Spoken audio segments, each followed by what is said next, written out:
Echoplex edition. A Jeff little bit. is Jeff is hardware free, and so we're gonna enter into the DJ mixture of Daft Punk with some filters and some effects.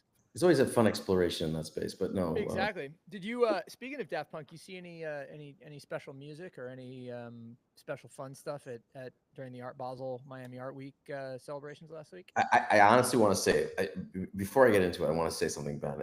Both of us have been to plenty of Basels in our lifetime, and I had a fantastic week. I thought I had a fantastic week between art and music and old friends. Well, I'm glad you thought so. I'm not sure what everybody else thought about your week, but I'm glad you thought it was Yeah. good. No, but That's really it's cool. interesting because we've done these events enough, and we sort of understand what we're getting into. And Yeah. I think I think if you do it right, you pick events or activations that work for you. If you get it wrong, it kind of sucks. And I feel like maybe I just picked the right activations. There was a Yeah, lot going on. that is true. I mean, given the way that Miami and like the beach in particular locks down with just or like gridlocks down with traffic. Yeah, you gotta plan wisely and pick wisely. So what did you see that was interesting, or what did you take part in? So first and foremost, Breakfast Club went down at Scope Miami, which is probably one of the four big art shows. Chase Yep, Sapphire is one of the big sponsors there, though yep. we were not there necessarily with Chase. Shout out to our friend Um, Stan Lumax. yeah, it was great. We got together. It was awesome to see all the regulars in town. So, and Scope was just a great fair in general. Um, but I would say the surprise non-art music event that I saw Mm. was Fatboy Slim at the Faena, Ben. Fatboy Slim at the Faena. And here's why. Fatboy Slim, Tell us what Norman Cook was up to, Jeff. Norman Cook was crushing a room that was half full, and he just didn't give a shit. And I think that was the most, for me, the best part of it. He was there Yeah. for, I think Chase actually sponsored that event. So he was there for, a card member event, and it was late. I think I got into the space with my friend Renee probably around maybe 1:30, and he was still going out. Shout out Rose as well from Factory, who a dear friend who spent the better part of the time with us that night too. But that was great. I thought the events on the beach were great. You're absolutely right. Traffic's a disaster, but it, this is something that I think the city's going to have to try to tackle. There's more than ever water taxis bringing you from what's known as the outer coastal, which is essentially where Miami Beach Right. is, Yeah. Yeah. back to the mainland or the intercoastal. And yeah, I'm trying to think of other events that went well. Nada, the show itself, was Yeah. Right. getting a lot of praise, a lot Yeah. of review. New Art Dealers Alliance. Uh, Yeah, what do you know about them, Ben? I actually was on the sort of volunteer advisor committee for a while. I mean, it's probably 10 to 15 years old. Um, Galleries that are getting started in the business that are of a particular size or a particular volume are invited to take part, and then Nada as a body puts on a show that lots of interesting galleries have taken part in and graduated from. Um, in the sort of the realms of the Halsey McKay, my friend Ryan's gallery out in East Hampton, or 56 Henry in the Lower East Side. Right. But really cool organization, and where the sort of burgeoning talent tends to come from, which is cool. Yeah, it was fantastic to see the shows, and it felt actually really good to walk the show. Some of them were lighter than others, maybe, Yeah. but I think in general there was a lot to see. I don't know Well, what a clear standout was, though, to be honest, yeah. Ben. Well, it's funny you should say that, because the you've been vociferous in praise of the whole week, and it all came together for you. I was listening to How Long Gone this morning, and it sounds like those guys had heard that their party was the best, most interesting thing. I mean, people would tell you that, of course, if it's your Which party, party but was it, Ben? How Long Gone did a thing at Silencio on Wednesday night. Yep, that was Um, actually a fantastic party on Wednesday night. I give it to those guys. okay, so there you go. So there was that, but the feedback I heard was that it was maybe a little quieter than last year, or that it was not as interesting. The trade feedback from the fair, through as viewed through the lens of the art newspaper and through Wall Power, which is Marion Maneker's newsletter, was that sales were solid to good, and that people were breathing a sigh of relief. Was I think the quote I read this Okay. morning. So Sorry, what's the name of her newsletter again? Marion is actually a man. He Oh, is apologies. well, I mean, I don't know him. Actually, I don't know what Marion's gender is, to be totally honest. I just assumed it was a man. It's called Wall Power. It's one of the Puck newsletters. Oh, Um, okay. but it has a really I really like his coverage of the market because it's with through a gimlet eye, shall we say. In any Yes. case, there's that, but there's the art newspaper. There's Hyperallergic. Those are great sources for that kind of coverage. Yeah. Anyway, it sounded like it was solid, not outstanding. Your week was outstanding. We heard a lot of pre-buying, a lot of, Sure. you know, pre-show purchasing happened, and I guess that is quite the norm. Yeah. It's interesting now that I think about it, and I did go to a fair amount of events. I would say that the beach had its usual scene, but the majority of where I would say the body of traffic was definitely on the mainland. So there was, Interesting. for me, it was very full. Um, Outside of art, to me, it felt, dare I say, as strong as maybe a winter music conference for just Dare pure I say? music. It Okay. was Okay. so strong. And All I, right. I would say this because there's a lot of new spaces that have been here. Factory Town can really put a lot of dancers and fans in the middle of Wynwood, and I think that's very special to Miami. Maybe not something that I guess the Avant Gardner group is certainly doing that in Brooklyn and certainly deep parts of Queens, I believe. But for Miami, that's one of like three venues that are that large within town, Right. and it's really interesting to watch that stuff pop off, which was cool. Yeah, I'm trying to think of anything else that I saw was good. From the school perspective, of course, we did a lot of programming. I thought the bigger brand activations were really interesting. Cartier has a really interesting experience that I think is called Okay. 100, if I'm not mistaken. Where was that? Um, that's here in the design district at near their shop. Okay. There's showings of a film, and it looks like there's been lineups outside for essentially every day since they started showing the film last week. Oh, interesting. Uh, Jaguar showed, of course, their new concept, not a concept car, which Did you looked go? Did you go and see huge. it? I did, of course. I went and saw it. What's interesting, Ben, is that it's an all EV vehicle that can get 1,000 horsepower, which is quite Right. big. But I have to say, Ben, it's a big car. Like, it's not an easy car to park in, certainly not in downtown New York. You know what I mean? Like, so for me, it's as interesting as the vehicle is, and it feels like the branding touches that very well, regardless of Okay. of how the audience looks at it. And then the other thing I'll say, and I apologize, I don't remember who actually spoke, if it was the CEO or the chief officer from the Jaguar brand, but he was pretty blunt in saying, "Look, we've caused a lot of controversy. That's always been our thing, and none of us that going to stop us." And you can really see just like a pure design language change happening, and starting with this massive concept vehicle. Yeah, I mean, look, concept vehicle fine, logo change fine. To me, it's all of the rest of the storytelling around it that felt like try hard and superfluous Let's talk about that. What like did you see from your side? well, so the that whole thing was launched with a 30-second spot that used a bunch of advertising platitudes to explain what Jaguar was going to do going forward, like never copy or whatever. Just Right. like Copy it's like nothing. yeah, exactly. It's like junior advertising school copy over It felt soft. fashion. It didn't even feel soft. It just felt inane and like, what are we doing here? And the fact that it didn't tie back to the brand in any particular way, the brand's heritage in any particular way, the fact that it didn't tie back to the product in any particular way, like the car. Well, Ben, let's talk about what is the brand's heritage really? What is the Jaguar heritage? We all know that it's a renowned name, but even But today, doesn't it not feel a little stodgy?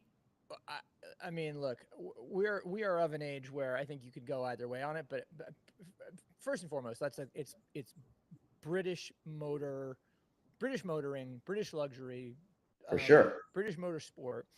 It's the classic refined elegance of rural Britannia packaged into a vehicle that looks like nothing else on the road, and that has an insignia that is as indelible as any in the history of branding, period. Given that legacy has been, I think, mismanaged, but to just depart from it entirely seems crazy to me. And then beyond that, to depart for it in a way that feels like a sort of Gen Z reinvention circa 2018, and I say that because I was there for a Gen Z Sure, reinvention sure. in 2018.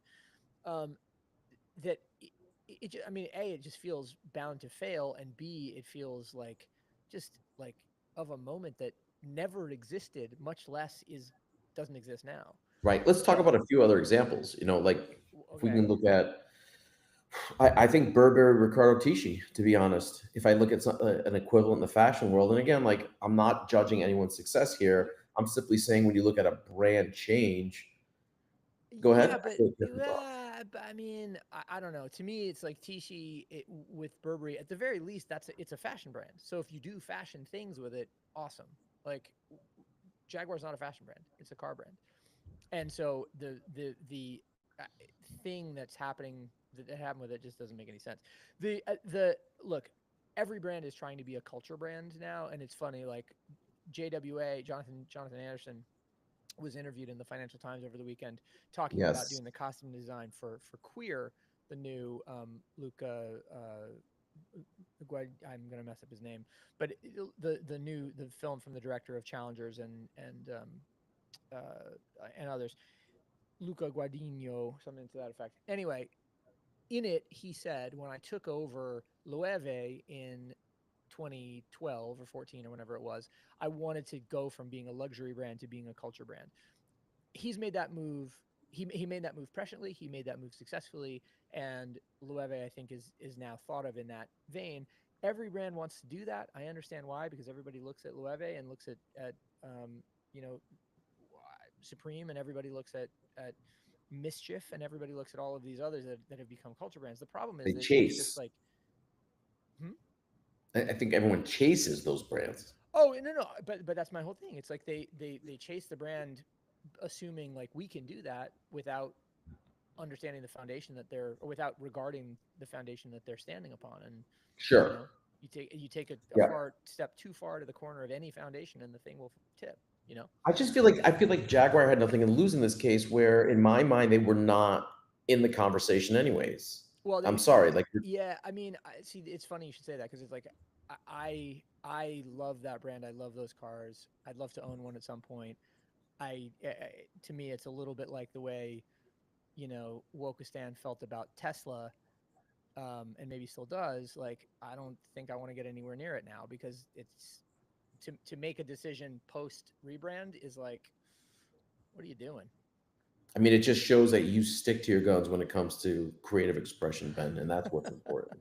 What looks good is I important. mean, well, the thing that bums me out about it, right, is that, and Scott Galloway said this last week, that brand is differentiation, right? What brand provides is differentiation, and what I like about Jaguar historically is that it is different, and that's what attracts me Mhm. to it, and that's why I was gonna. This move signals to me a move, like a pivot to a middle that A is boring, and B, worse, doesn't exist. And so I'm just like, I find it befuddling. It is befuddling because there's only a few brands that can actually build an audience that doesn't exist around a product that's new to market, and maybe Jaguar isn't necessarily that one. Well, it just But it just I want to ask you another it question ignores their though. strengths. Anyway, go ahead. We can stop talking about this. With This is all of getting. the podcasts that Prof G does, which one do you listen to?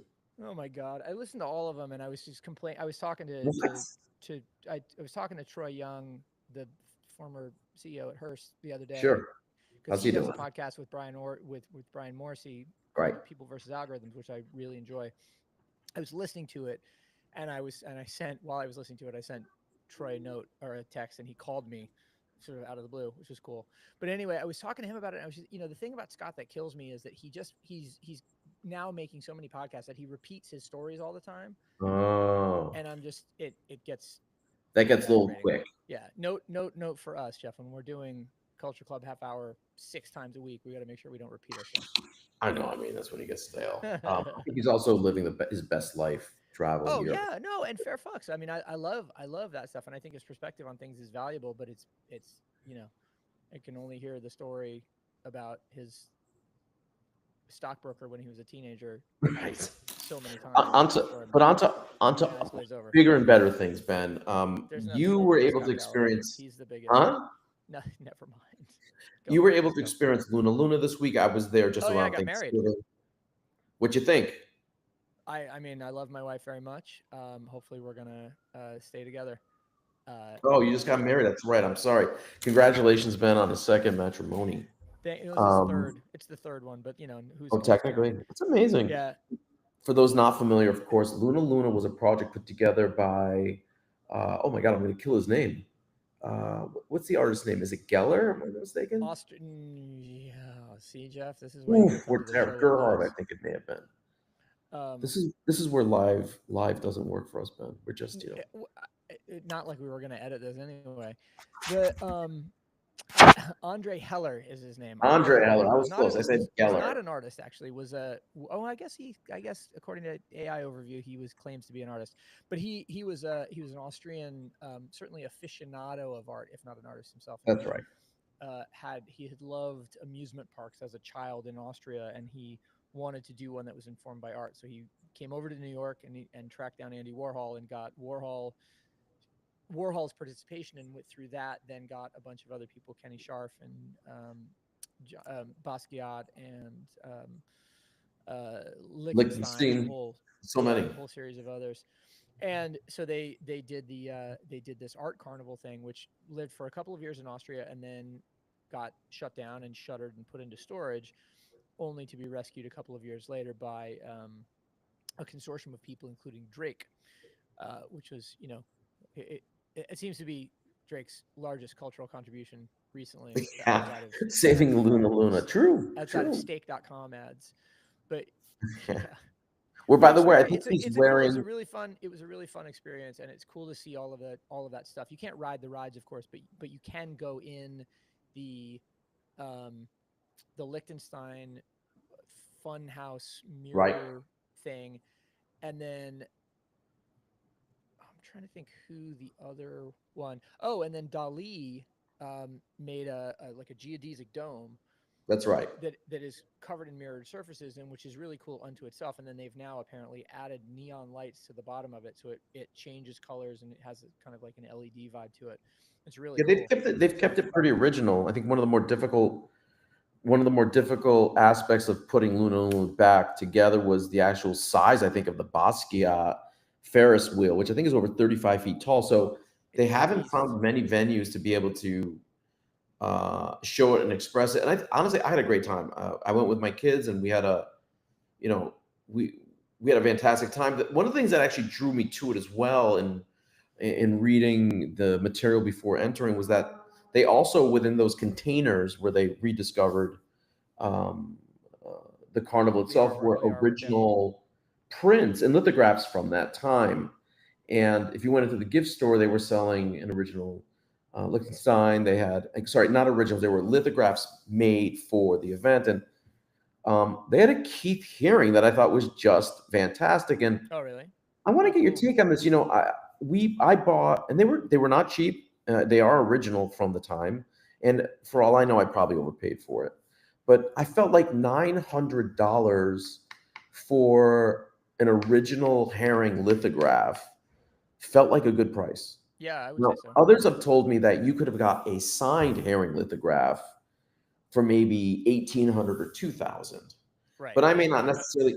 But it wasn't signed. It was just like a. They're not signed. Yeah, we should be clear on that. They are not signed, but they are genuine in touch. You know what I mean? You can clearly see age on these. And by the way, why would Luna Luna lie to me about that? If they did, it would suck. Yeah, for sure. But it felt like they had low volume on those kind of pieces, which I thought was interesting. So, yeah, and on top of that, they were also selling shirts from the period. I was going to say, we were running late. Marcella and I were running late to a dinner, and so we didn't stop in the gift shop and look around at all. So I'm sort of bummed about that. I may try to go back and Yeah, they actually had a or something. I thought the herring poster was one of the better ones. There was a Liechtenstein poster as well, which was way more affordable, quite frankly. I think it was in the maybe $600 range Right. for it. But they were essentially discovered within the containers, and they've gone through and put them together. I just found it really cool to have an opportunity to pick That's up the great. herring. Well, I mean, look, anything that you get dead stock like that is fun to discover and to look at. It is amazing. Ben, how's the rest of your week for you? We're in the middle of full holiday season here. It's been cold in New York. I can see you holding that hoodie tight. Yeah, it isn't that cold, but we do have Oh, look at that. We are in tree. the Christmas spirit. We are in the Christmas spirit. No, it's good. I mean, we're hosting a holiday party on Saturday, which I'm excited about, and going to a couple of other ones. My wife's got all of her office festivities this week. I, of course, don't have an office, so I don't have to do any festivities, which is nice. So I'll just hang out with the dogs. But yeah, I mean, like it's going to be warm this week, relatively speaking. Although I think it's going to rain a bunch, so I don't know. I don't know how much culture we're going to be out getting, but looking forward to it. Looking forward to it. That's fantastic. Yeah, man. And so, what else has been going on in Miami? I'm really obsessed with. You see anybody? Oh, just by the way, I wanted to ask: did you see the Rob Pruitt Chrome gas station on Lincoln Boulevard? Only in photo, because I didn't get a chance to go over to that area, and I'm assuming it's still there. Yes. I don't know. So Rob Pruitt, the artist who's well known for his glitter paintings and references to cocaine. I think his breakout piece was like a 35-foot line of cocaine in a gallery that people were invited to, interact with. But in any case, he did with support from the Italian shoe brand, or the American origin, now Italian managed shoe brand Autry. They chromed out a gas station and had an event for it on Wednesday night that I know our buddy Chris Corrado was in town for. So I wondered whether you had gotten over to see that. No, I didn't get it. I did my best to actually stay on the beach, even though most things were going on the mainland. I did not, but I will today now that essentially the week is over. The thing that I did see on the beach was an exhibition done by an artist named Nicholas Galadin, and it was 100. I think it was called The Great Migration, and it was 100 life-size elephants. I think the most of them were made from an invasive. They're right. Yeah, they were made from some sort of invasive weed. Oh, okay, gotcha. I was going to say I thought that maybe they were made of bamboo. They installed those were in New York in the meatpacking district for a period recently. Or some other. I actually can't say for sure what the artist is, but I think it was in meatpacking. You're right. Yeah. Some installation similar to that, and I believe that they were made from either wicker or bamboo. Yeah, they were made, from what I just read quickly. They were made from some indigenous weed, which I mean is amazing. Indigenous to where? Let me check that out. To actually, South Florida, or indigenous to where elephants come from? Indigenous to India, it looks like. Yeah. Okay. Yeah. Yeah. That makes sense. But it's great. I mean, like I think I'm obsessed with how we reuse things. One item I did get from a group out of Bali called Space Available, and they're a little creative agency that I think are doing some interesting stuff. High Snob had them here at their Not in Miami event in downtown, and they did this. This is a kind music peace sign, of course, and it's made from like a marbled plastic. A marbled recycled plastic of some sort. What I think is very cool is that they actually also sell a recycled or upcycled sofa that's made from bottles, of course. We see that a lot. They're not certainly the first to do this. I mean, Nike did it with some shirts years ago during the World Cup. Yeah.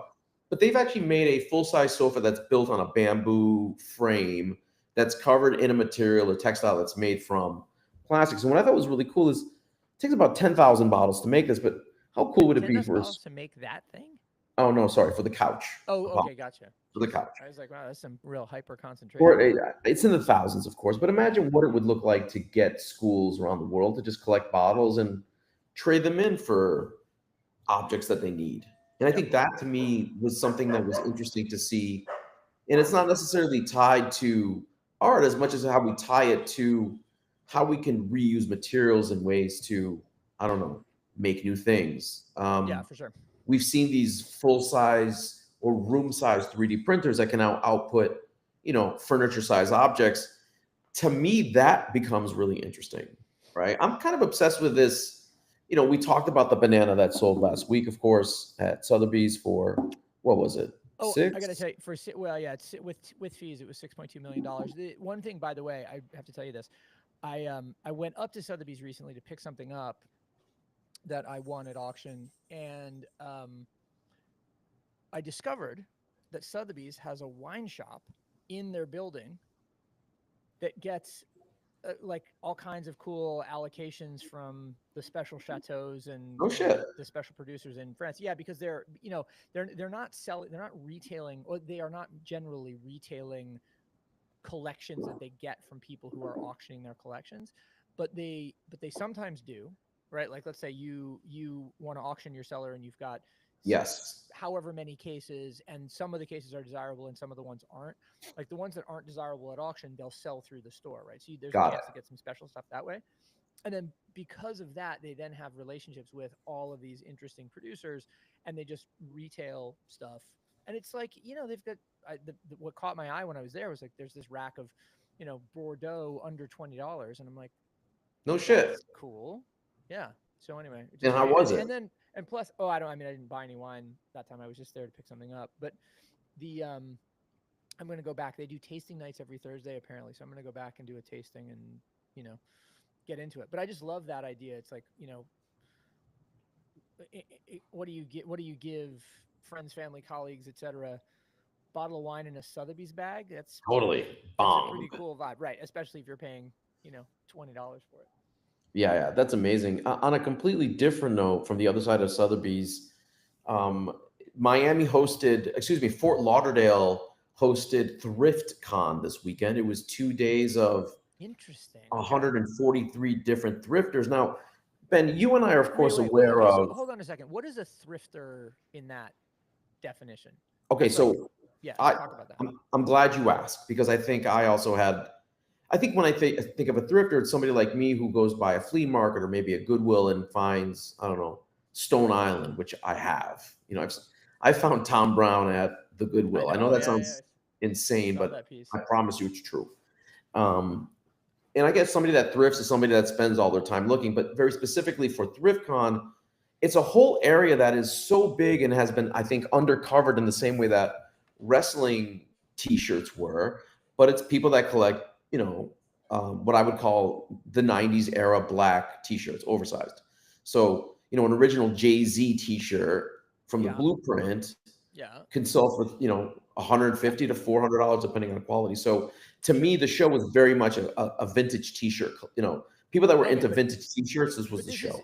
But I guess the essence of my question was, this is vintage dealers, or this is like a store like it's vintage dealers, right? Okay, but less so maybe the way that we look at vintage. This is sort of like new school vintage dealers that are in the world of the round twos, as an example. Okay. They're moving sneakers, they're moving streetwear, they're moving vintage hip hop. But the thing that I thought was super cool was that you had 143 dealers, but people were also showing up with their own shirts to trade. And it was just an incredible scene in that sense to see people trading. I, for instance, ended up picking up a pair of, and I think it's called, they are called Gramici, an original OG, like US made Gramicis from like the 80s for, quite frankly, not that bad, and it was all there. I saw an original, was probably an original Operation Ivy t-shirt. Oh, wow. I don't know if you remember. There was a band called Mr. T Experience that was on Lookout at that same time. So there was just random, you saw stuff and you're like, all right, like the kids are still into it. Did you get your Screeching Weasel t-shirt too? Funny you say Screeching Weasel. I did not see it, but I can see the record cover right now. By the way, I just want to say, because it's saying, did you get your Screeching Weasel t-shirt? Reminds me of the lyric from Bitch and Camaro. Did you get your Motley Crue t-shirt? All proceeds. Hey, by the way, on that note, did I just see that Wheatus was on Tiny Desk concert? Oh my God, man, really? I would love. I mean, geez, a Wheatus comeback 20 years later, 30 Gotta years do it. later, 30 years later, would be pretty. That would be strong. That would be strong. Ben, go into that closet before Christmas and see what kind of vintage you can gift your boy before he returns. Oh, dude, believe me, believe me. He's after. It's funny. He asked for a pair of Timberland wheat boots for his birthday, and he didn't get them. And I said to him, Campbell, I have my pair of Timberland wheat boots that I bought the year I graduated from high school, 1994. So, or 19, I graduated in 93, I guess. I bought them in 93. So if you want some 31-year-old Tims, they're upstate in a box. And so we're going to go searching through Dude, the archives in Calican to find them. I'm not, I don't know if it's coincidental, but my mother, I used to play Santa for all of my nephews as they were coming up. Yeah. And I had a pair of red velvet Timberland wheat boots they're amazing. And I just brought them upstate. They're a size 9. I think Campbell's a 12, isn't he? He's a big. No. He's an 8.5, 9. Okay, great. You got to come by the house because I have like 3 pairs of it. But on that note, I know we're running late. I actually this week bought 2 pairs of 90s Doc Martens on eBay and a pair of Solovere, which I think is the original factory that made Docs back in the day. And man, don't sleep on them, dude. Those things are, some of them. I have 1 pair that I think will need a resole, which is fine, but the other 2 look great. Yeah, I mean, I won't sleep on them. As a matter of fact, I think they've got some Soloveres at the Noah closeout store over on the green ones. Get the green ones are sick. I'm gonna go over and try to get some. All right, Jeff. Well, all right, Ben. Get my shoes then. But until we speak again, Culture Club half hour. Give us the follow. Give us the like. We'll see you again next week. Later, right, Ben. Jeff. Later, man. All right. Yeah, they do have the green Soloveres there, and they also have the black